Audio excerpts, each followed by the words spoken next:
Lying to ourselves and others creates conflict. Whether that conflict is eternal or whether it creates friction with other people. Think about that. Every internal and external conflict is stemmed from the misclassification of an emotion. When we don't confront and question our emotions in real time, we essentially mistaken those emotions for something else. For instance, if you never acknowledge the trauma of growing up with limited resources, then you normalize those feelings around you deserving more.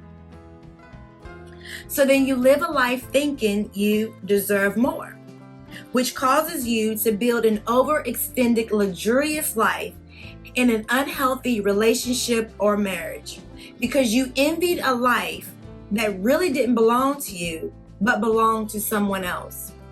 But truth be told, you grew up experiencing the cost of misplaced priorities.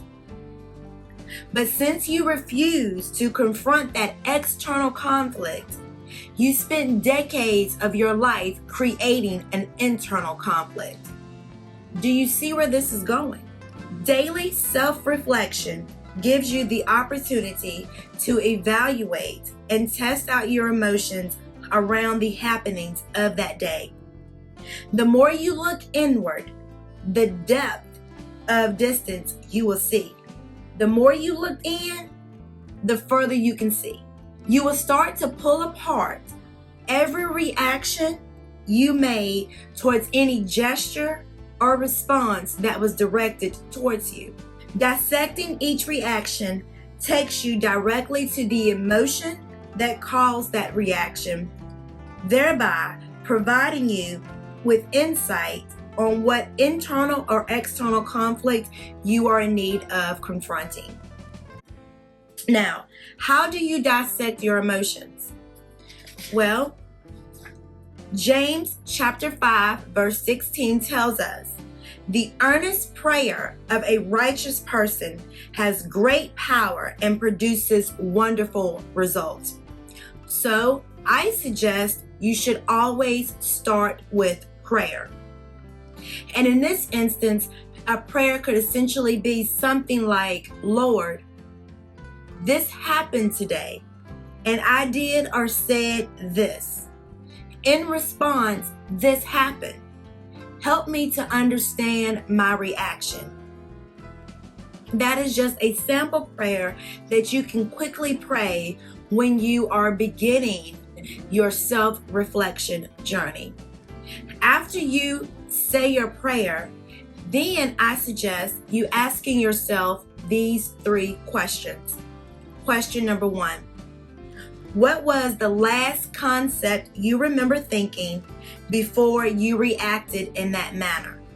What is the last thought do you remember thinking before you reacted in that manner? Question number 2. When was the last time you reacted in that manner? That question right there will help you be able to identify a pattern if there is one. Question number 3. What would need to happen for you to react in the opposite manner? That question will get to a deeper issue if there is one, and 9 times out of 10, there will be one.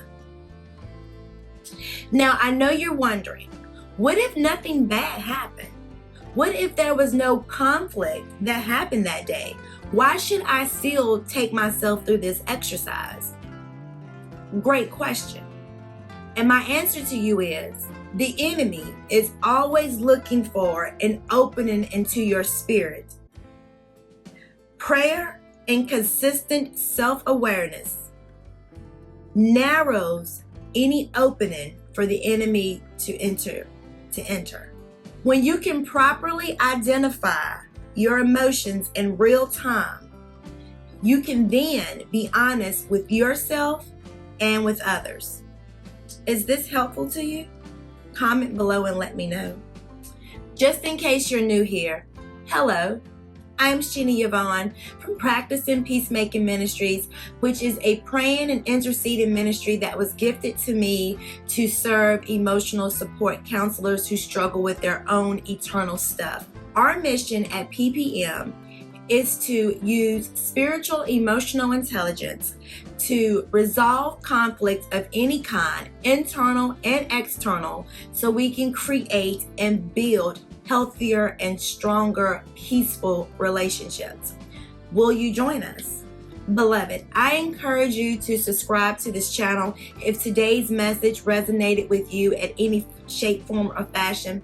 Feel free to share this video with someone who you think can benefit from the information taught in today's video. I further encourage you to apply to join our Facebook group if you find yourself struggling with your own eternal stuff and you are seeking emotional support. I will leave a link to apply to the Facebook group in the description box below. I will also leave my email address there just in case you have any questions or concerns and you do not feel comfortable leaving them in the comments of this video. I look forward to serving you either in our daily lives in our Facebook group or next week right here on this channel. Until then, beloved, be guided by His light.